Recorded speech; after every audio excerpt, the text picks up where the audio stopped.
We're going to establish this trig identity by multiplying by the conjugate.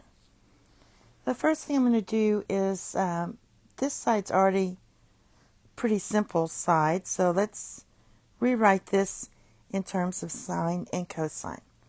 So cosecant of theta equals 1 divided by sine of theta. And cotan of theta is your quotient identity. Let's put a minus here instead of equals, is cosine of theta divided by sine of theta.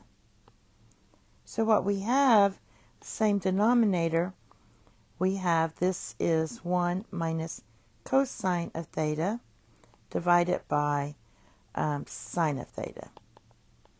Now we want this to equal sine of theta divided by 1 plus cosine of theta.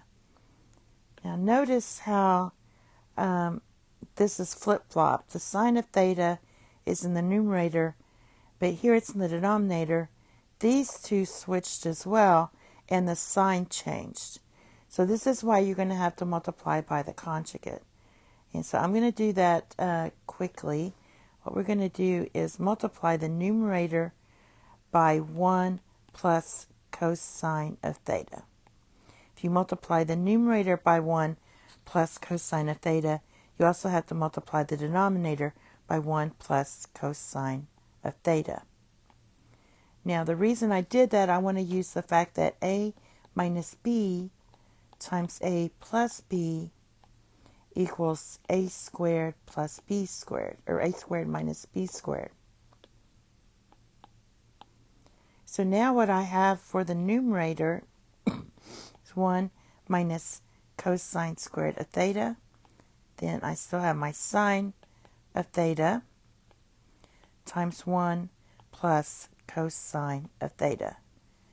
Now using my Pythagorean identities here, I know that sine squared of theta equals 1. Let me scoot this over.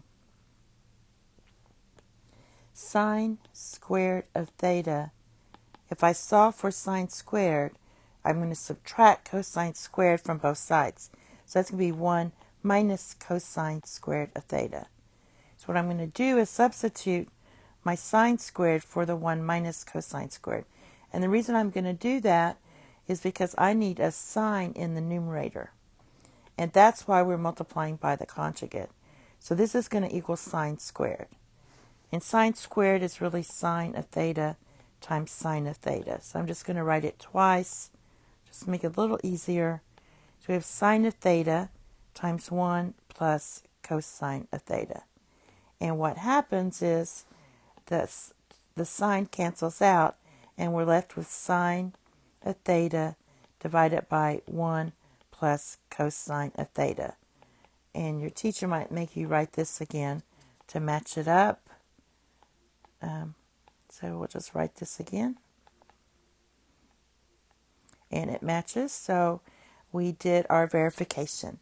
Thank you. Have a nice day. Bye-bye.